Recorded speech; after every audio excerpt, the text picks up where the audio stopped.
bonnes notes, c'est nos bébêtes.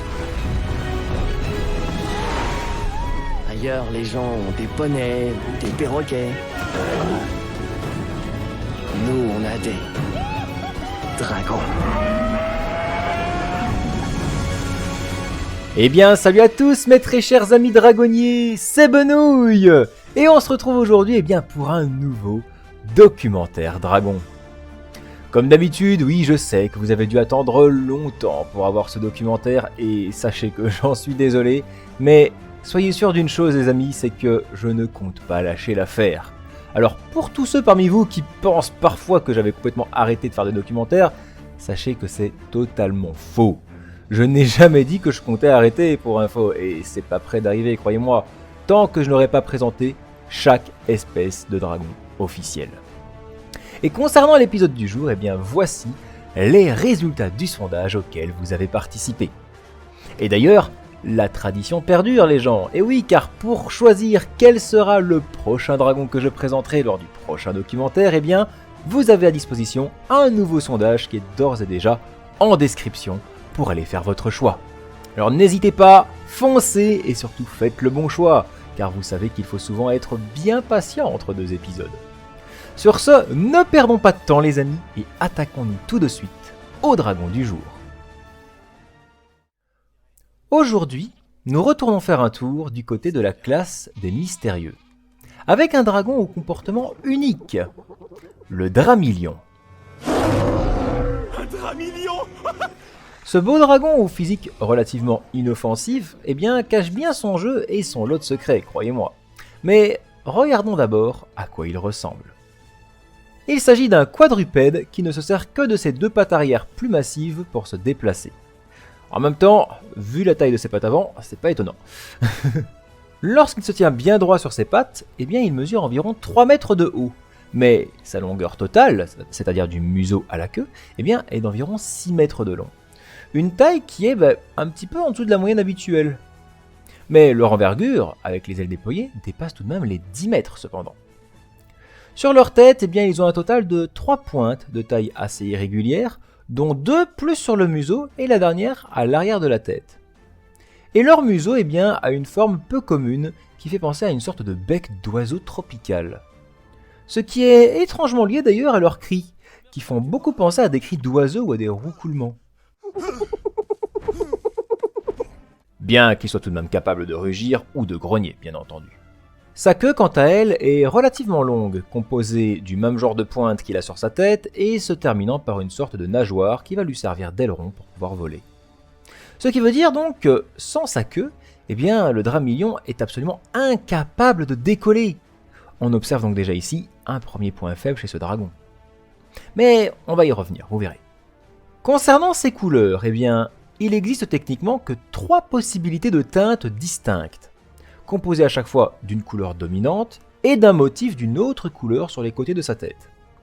On a soit du bleu avec un motif rouge, mais aussi l'inverse, du rouge avec un motif bleu, et pour finir il y a aussi du jaune avec un motif mauve.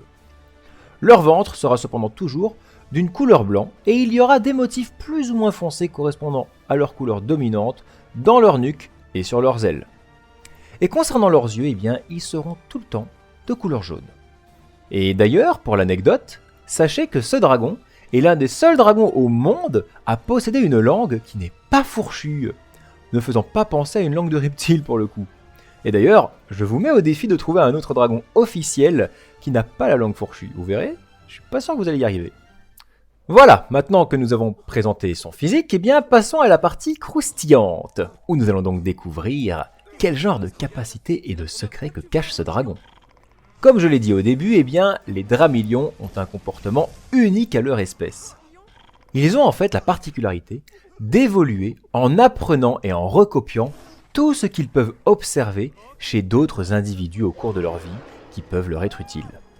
C'est d'ailleurs pour ça que le Dramilion est également connu sous le nom de répétiteur. Et du coup, leur compétence la plus marquante qu'ils ont développée grâce à ça, c'est d'être capable de reproduire des tirs multiples, pouvant générer aussi bien des tirs de magnésium comme les dragons vipères, des tirs de lave comme des gronks, ou même du plasma comme un Fury nocturne. Tirs de lave en plus des tirs de magnésium, mais ils sont trop cool les Dramillions. Et la légende raconte même que s'ils le voulaient, eh bien, les Dramillions seraient même capables de recopier le tir de feu de n'importe quel dragon de ce monde. Mais pour cela, eh bien, il faudrait que ces derniers aient pu côtoyer ces dragons en question, pour pouvoir les observer et ensuite les imiter. Car oui, c'est là qu'est leur particularité, vous l'aurez compris. Il leur suffit d'observer un individu effectuer quelque chose pour ensuite pouvoir le reproduire. Ce qui sous-entendrait du coup que les Dramillions ont déjà vu un Fury nocturne dans le passé. Et oui, puisqu'ils peuvent cracher du plasma comme eux. Et comme je l'ai dit, bah oui, toute leur capacité repose uniquement sur de l'imitation. Cependant, bon, je vous avoue, on n'a aucune idée de comment ce phénomène est possible scientifiquement parlant. Ce n'est pas pour rien qu'il fait partie après tout de la classe des mystérieux. De plus, il faut savoir que les Dramillions sont des dragons particulièrement solidaires et qui vivent en meute unie et soudée. Ce qui veut dire qu'ils peuvent s'apprendre entre eux les différentes techniques observées individuellement en faisant une démonstration pour que les autres puissent ensuite les imiter à leur tour. Ce qui décuple donc de façon absolument incalculable le nombre de choses qu'ils sont capables de faire. Et si vous voulez mon avis, eh bien la série ne nous montre qu'un tout petit aperçu de l'étendue de leurs capacités. A noter qu'en plus de ça, le Dramillion possède le record du plus grand nombre de tirs limités au monde, avec une approximation de 40 tirs. C'est du jamais vu. Pour vous faire une idée, la moyenne des tirs limités des dragons tourne autour de 6 tirs. Et des dragons comme les cauchemars monstrueux qui eux sont limités à 10 tirs sont pourtant réputés comme ayant une grande réserve de feu. Alors quand on sait que le Dramillion est capable de 4 fois plus, c'est hyper impressionnant. Et en plus de ça, même si un Dramillion vient à être à court de feu, eh bien ces derniers ont la compétence de pouvoir se partager entre eux leur puissance de feu pour obtenir des tirs supplémentaires. Et étant donné que les Dramillions vivent toujours en meute, eh bien il y a donc très peu de chances que vous tombez face à l'un d'entre eux qui est à court de feu. Alors par contre, je vais pas vous le cacher, mais je n'ai absolument aucune idée de comment ils font ça pour se partager leur feu. Libre à votre imagination. D'ailleurs, les Dramillions sont tellement solidaires qu'ils en sont devenus très territoriaux et qu'ils ont même leur propre île, là où ils vivent presque tous. Mais ne vous attendez pas à les voir en très grand nombre, car malheureusement, eh bien, ces dragons ont une triste histoire. Car il y a de ça bien longtemps, eh bien, un groupe de chasseurs de dragons a été fondé par un certain Ingar Ingerman. Ingar Ingerman! Ingar Ingerman! Créant ainsi l'ordre des Ingerman. Et ces derniers auraient chassé les Dramillions jusqu'à leur quasi-extinction. Et cette tradition, eh bien, elle perdure ainsi depuis des décennies pour former de nouvelles recrues chez les chasseurs de dragons. Les Dramillions sont capables de multiples attaques, par conséquent ce sont des cibles parfaites pour s'entraîner. Étant capables d'attaques multiples, eh bien, ça fait d'eux des dragons très complets. Et donc, ça permet aux chasseurs de faire face à plein de sortes d'attaques différentes pour être amenés à chasser plus facilement différentes espèces de dragons par la suite. Condamnant donc ces pauvres dragons à devenir du gibier à chasser. Et que la chasse commence, ouais! Et comme mentionné tout à l'heure, puisqu'il suffit de neutraliser leur queue pour qu'ils ne puissent plus voler, eh bien ça aide ainsi les chasseurs à s'entraîner à les chasser dans la nature en les relâchant après avoir enchaîné leur queue solidement. Une technique cruellement efficace pour les chasseurs. Autre point faible souvent exploité, eh bien c'est d'empêcher le Dramillion de pouvoir cracher du feu, car il n'a pratiquement aucun autre moyen de défense. Et puisque ces dragons sont très solidaires entre eux, eh bien il suffit qu'il y en ait un qui se fasse capturer pour que d'autres rappliquent pour tenter de le sauver. Et donc, ils peuvent facilement servir d'appât pour en capturer encore plus. D'ailleurs, concernant ce groupe de chasseurs là, est-ce que le nom Ingerman ne vous dit rien? Eh oui, bien vu, il s'agit du nom de famille de notre cher Varek. Varek Ingerman. Eh ouais, Ingerman. Il dit que c'est un Ingerman! Et vous vous doutez que ce dernier était loin d'être enchanté de découvrir que l'un de ses ancêtres est à l'origine de l'extermination des Dramillions. Ils se faisaient appeler l'ordre des Ingerman. Ils ont décimé les dragons Dramillions jusqu'à les faire quasiment disparaître de la surface de la Terre. Harold, tout ce que représentait mon nom de famille est détruit, c'est fini. Par tort, je sais pas quoi faire. A noter que tous les chasseurs membres de l'ordre des Ingerman portent tous le casque de la famille Ingerman, casque qui est donc similaire à celui de Varek. Et les Dramillions étant des surdoués en la matière en termes d'observation, eh bien ils ont remarqué ce détail, comme quoi chaque personne qui tente de les attaquer porte ce casque. Il a deviné que je suis de la famille Ingerman. Ils voient donc chaque individu qui le porte comme étant un ennemi. Mais en dehors des individus qu'ils considèrent comme tels, ou qui pourraient nuire à leur territoire, eh bien les Dramillions sont plutôt dociles, amicales et même joviales. C'est pourquoi Varek a tout fait pour tenter de rattraper les erreurs de ses ancêtres en apportant son aide aux Dramillions pour leur trouver un moyen de se défendre face aux chasseurs. Car oui, il ne faut pas oublier que ce sont des dragons qui imitent tout ce qu'ils voient. Et ça ne se limite pas juste à reproduire du feu, non! Ils peuvent aussi apprendre à effectuer certaines actions utiles en observant d'autres personnes pour leur permettre d'évoluer. Et ensuite, se montrer l'exemple entre eux pour devenir plus forts. Tout leur comportement repose sur le fait de recopier leurs observations et de les appliquer ensuite dans leur quotidien en se les partageant. Et tout ça, eh bien, ça leur permet par exemple d'anticiper facilement les attaques d'un autre dragon qu'ils ont déjà pu observer dans le passé. Mais aussi de créer des combinaisons de feu ensemble pour provoquer des tirs plus puissants. Bref, les combinaisons sont infinies. Pour finir avec ses capacités et son mode de vie, eh bien j'ajouterais qu'il s'agit d'un dragon omnivore, qui peut manger de tout. Les dents de Dramillion nous indiquent qu'ils sont omnivores. Sûrement dû au fait, encore une fois, qu'ils ont observé d'autres individus manger toutes sortes de choses comestibles. Et ils sont également réputés comme étant des dragons très agiles, leur permettant de se déplacer discrètement, mais aussi plutôt rapides, aussi bien sur Terre que dans les airs. En vrai, je pourrais déjà m'arrêter là concernant ce dragon.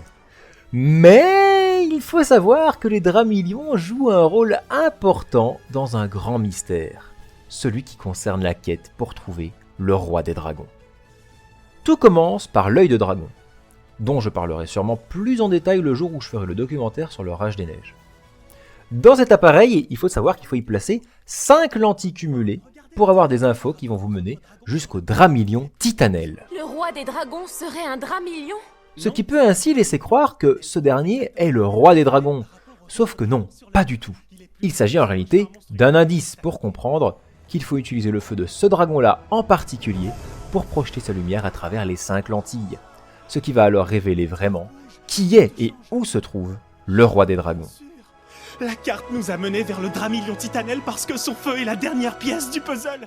Et oui, car ce Dramillion Titanel possède un feu absolument unique que les autres n'ont pas, et qui est réputé comme extrêmement destructeur si jamais il l'utilise. Son feu, c'est une sorte de plasma de couleur vive, un mélange de pourpre et de jaune qu'il peut canaliser à l'intérieur de sa gueule. Et seule la lumière émise par son feu peut révéler le plan à suivre pour trouver le roi des dragons, si jamais il est projeté à travers les 5 lentilles cumulées dans l'œil de dragon. Ouais, je sais que ça peut paraître un peu technique de vous balancer toutes les informations ainsi, mais je trouve que c'est quand même un élément important à connaître sur l'histoire de cette espèce.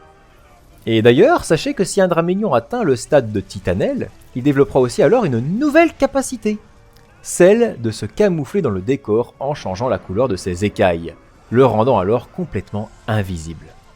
Et oui, c'est exactement la même compétence que l'aile de la mort. Et en fait, pour l'anecdote, eh bien, il s'est avéré que ces deux dragons avaient des ancêtres communs il y a des siècles. Et donc, en tant que Titanel, eh bien, le Dramillion a gardé un petit reste de ses gènes communes avec l'aile de la mort. Le Dramillion est un cousin éloigné de l'aile de la mort. Le Titanel doit probablement partager des traits communs avec eux. Sinon, physiquement, le Dramillion Titanel n'a pas vraiment de grosses différences avec ses semblables. À part bien entendu sa plus grande taille et ses quelques motifs de couleur qui sont un peu plus propagés sur son corps, ainsi que ses pointes qui ont pris la couleur dominante de ses écailles. J'aimerais à présent, les amis, vous faire une petite parenthèse sur ce documentaire pour vous faire un rappel plus précis sur ce qu'est exactement un dragon Titanel. Car, en fait, j'ai pu remarquer que ce n'est pas quelque chose qui est vraiment clair pour tout le monde. Contrairement à beaucoup d'idées reçues, eh bien, un Titanel n'est pas nécessairement un alpha. Certains pensent même que Titanel et Alpha, ce sont des synonymes, mais en fait pas du tout. Un Alpha, c'est un dragon qui est au pouvoir sur un groupe de dragons. C'est leur chef et il les commande. Certaines espèces ont leur propre Alpha et il y a aussi le roi des dragons, qui est donc l'Alpha de tous les dragons. Alors qu'un Titanel, il s'agit en fait d'un dragon particulièrement âgé qui a atteint l'ultime étape du cycle de sa vie. D'une espèce à l'autre, ce stade de titanelle s'atteint à un âge différent et se démarquera alors aussi plus ou moins fort. En gros, à un moment donné de sa vie, le dragon va subir une croissance ultime qui va le rendre généralement un peu plus grand que ses semblables et qui va lui permettre de générer de nouvelles compétences. Alors oui, c'est vrai que du coup un titanelle, c'est un dragon généralement plus puissant que les autres. Et donc ça peut arriver de voir que l'alpha d'une espèce est également un titanelle, c'est vrai. Mais pas nécessairement, car il n'est techniquement pas impossible que deux titanelles d'une même espèce se rencontrent. Bien que ce soit extrêmement rare, car malheureusement, très peu de dragons ont la chance de vivre jusqu'à un tel âge dans le monde dans lequel on vit. Mais oui, même si un titanelle n'est pas alpha, beaucoup de dragons vont tout de même chercher à le protéger, car ayant des capacités plus poussées, il représente donc un atout pour leur espèce. Et c'est le cas donc pour les dramilions. Ils cherchent à protéger leur titanelle pour conserver leur atout, mais pas parce que c'est leur alpha. Vous comprenez la nuance ? Alors c'est ça que les petits dramilions voulaient protéger. Donc à présent, on va faire un petit test. Je vais vous mettre quelques exemples à l'écran, et vous allez essayer de jouer le jeu chez vous pour voir si vous avez bien compris ma petite leçon. Du coup, ce dramilion, vous avez compris, c'est un titanelle, mais pas un alpha. Ok ? Maintenant, je vais vous en montrer d'autres et vous allez essayer de deviner. Ce cauchemar monstrueux, à votre avis ? Eh bien oui, il s'agit d'un titanelle, mais ce n'est pas un alpha non plus. Autre exemple, ce rôtisseur. En effet, c'est un titanelle, mais ce n'est toujours pas un alpha. Autre exemple, ce terreur nocturne. Mais lui, du coup, oui, ce n'est pas un titanelle, mais par contre, c'est bien un alpha pour le coup. Ce vélocidar, ce n'est pas un titanelle, mais c'est un alpha. Changement d'exemple, cet Ice Beast. Pareil, ce n'est pas un titanelle, malgré qu'il est gigantesque. Mais oui, par contre, c'est bien un alpha. Et oui, sa taille, c'est lié tout simplement à son espèce, tout simplement. Autre exemple plus évident, Croque-Mou, à partir de la fin de Dragon 2. Et oui, Croque-Mou n'est pas un titanelle, mais c'est un alpha. Il devient même le roi des dragons. Est-ce que vous commencez maintenant à comprendre la nuance ? Mais c'est vrai qu'il y a aussi des cas un peu plus complexes. Par exemple, si je prends la mort rouge, oui, c'était un alpha, mais dans son cas, le doute peut être présent sur le fait qu'elle soit également un titanelle. Pourquoi ? Car il se peut qu'avec le temps, elle le soit devenue. Il faudra alors voir à quoi elle ressemblait en étant jeune pour être sûr, ou bien alors voir d'autres de ses semblables pour comparer, vous voyez ? Mais une chose est sûre, il y a environ 300 ans, quand la mort rouge est arrivée au pouvoir au nid des dragons, et qu'elle est donc devenue alpha, ce n'était pas un titanelle à ce moment-là. Autre exemple aussi sur lequel on peut douter, c'est par exemple la reine des vers en flammes. À la base, oui, c'est un alpha, c'est l'alpha de son espèce. Mais qui sait ? C'est peut-être aussi un titanelle.